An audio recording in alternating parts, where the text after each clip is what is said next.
Hey everybody, welcome to Emirae Reacts. My name is Emirae and this is my review to The Mandalorian Season 2 Chapter 11 episode called The Heiress. I have also done reviews to Chapter 9 and Chapter 10. You can check that out on my channel. The links are in the description down below. And without further ado, let's get into this.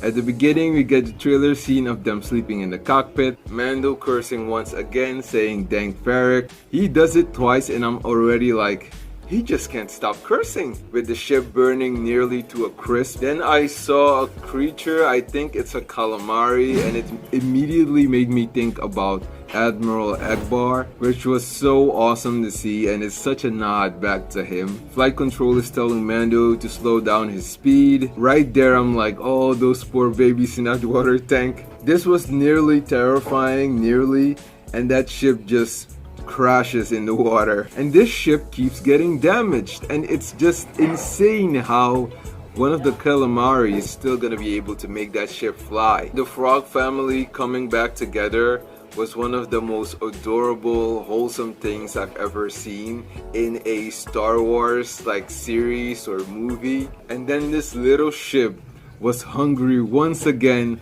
looking at those eggs. Stop it, bad baby. When the frog family was looking at those eggs, I was like, oh, please don't count them.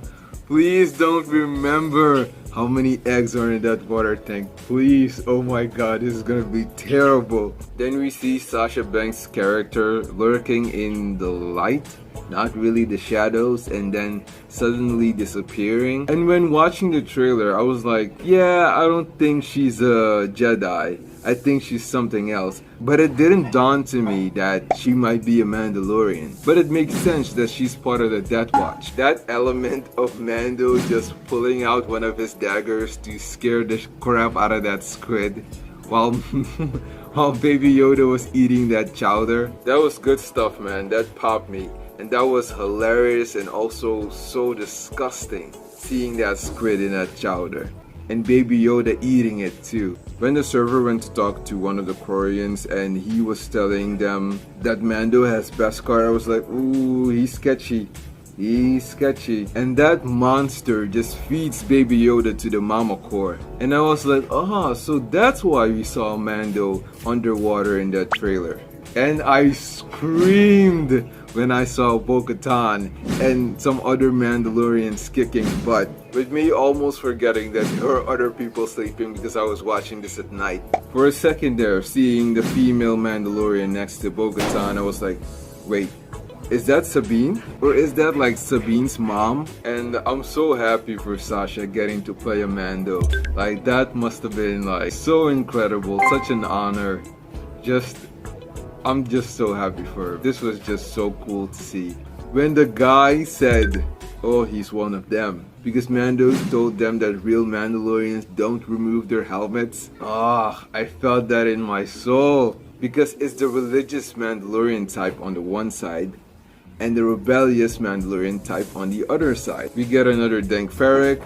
The Mandalorian armor was in BO-KATAN's family for 3 generations. She was born on Mandalore, but she's from Clan Christ. She fought in the Purge. When she said that she's the last of her line, not only did I think about Kree Vizsla, but I missed Duchess Satine even more. R.I.P. Duchess Satine.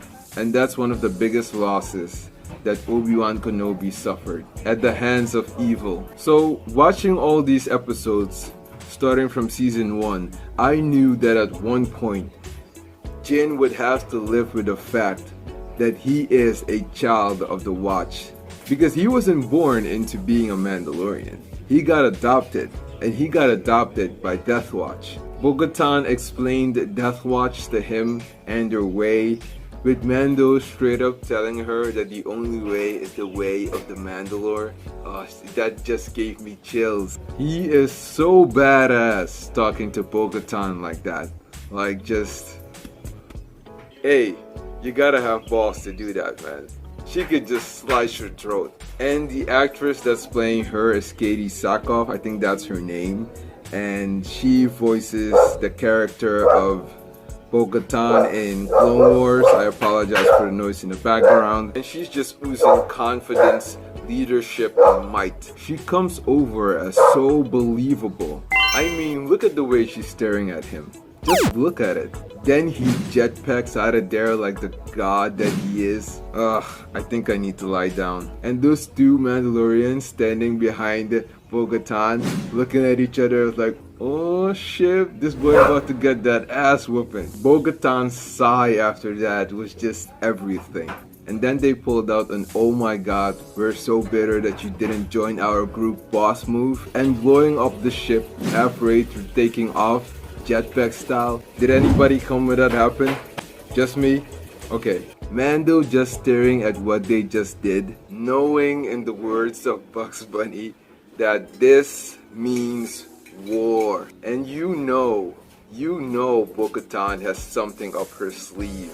With all that can I buy you a drink smooch thing that she got going on. And we are once again jumping into those black market ports, and Trask is one of them. Weapons are being staged with the plunders of Mandalore, and I don't necessarily know what their group is called because they're not Death Watch anymore because Death Watch got separated. But I do know that BO-KATAN's group wants to seize those weapons to retake Mandalore. So wait, are we at the point where BO-KATAN learned from Darth Maul regarding him separating her people?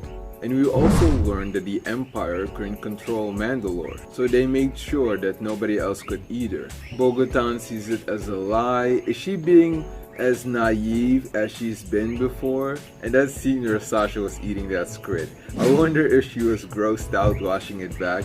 And by the way, that was hardcore. That look that they gave Jin and Baby Yoda right before she told him that she can't help him was disgusting. It was so evil. That's the kind of shit that you feel in your soul. When they told him that first he needs to help them out with a mission, I was like, don't trust them. Don't trust them. I don't trust them. They're lying. They have to be lying, right? This is exactly why they came back to help you. Mando leaves Baby Yoda with the Frog family. He tells him to mind his manners and be respectful. And he was like, you know what I mean, you little troublemaker. An egg just hatched.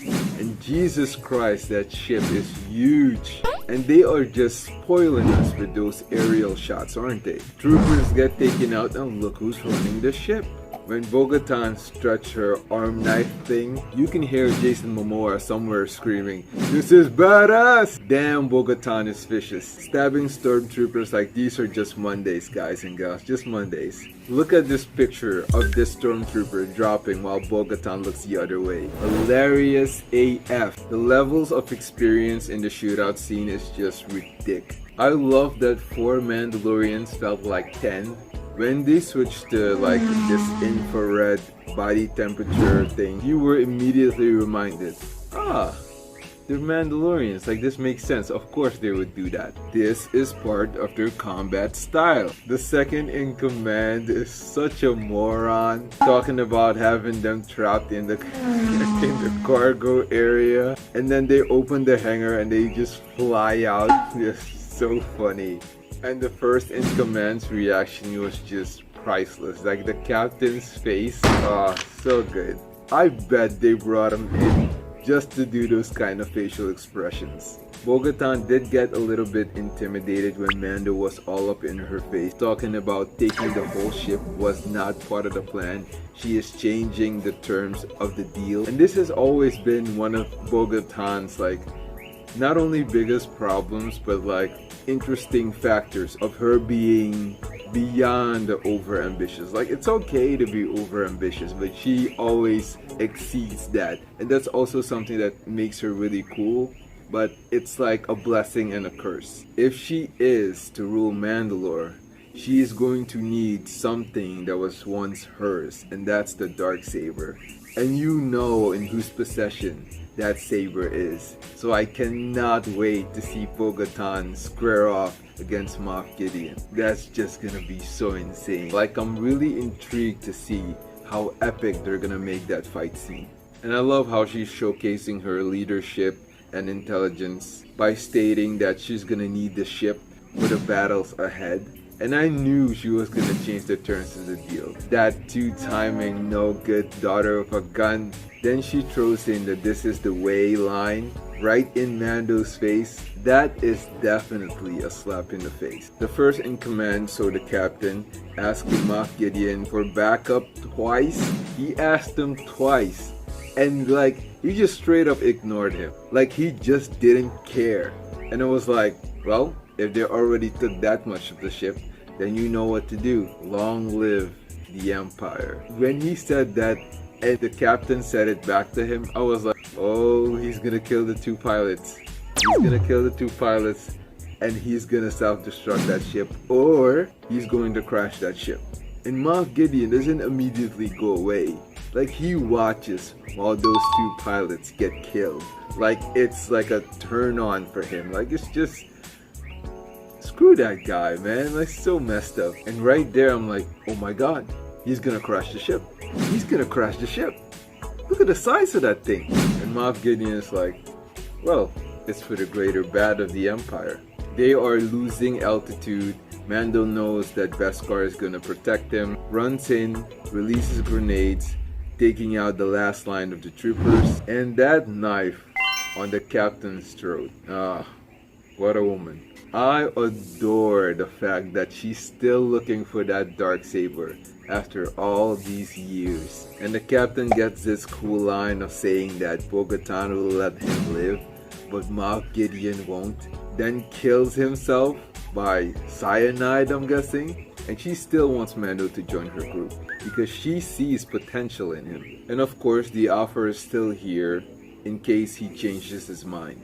And she tells him to go to the city of Keldon, and there you will find AHSOKA Tano. The amount of people and reactions that have lost their ship hearing that line, it's just beautiful to see when your people react like that, you know. I apologize for the noise. I love that throughout everything, BO-KATAN is still a sweetheart, uttering kind words to Mando. And when he walks away, she gives him that look of like, you're still gonna be mine. You're still gonna join this group one day. Those are the little details. Those are the little things I love when Star Wars does that. And that little troublemaker is just playing with that baby whose brothers and sisters he ate along the way. And at one point the frog lady puts her hand on her chin and I'm like, humanized once again. Mando says that he doesn't need more pets, and he showcases that he is still Baby Yoda's protector. He reminds us about that. And this episode was directed by Bryce Dallas Howard. Talk about doing a great job in the first season and coming back and knocking it out of the park. Respect, sister.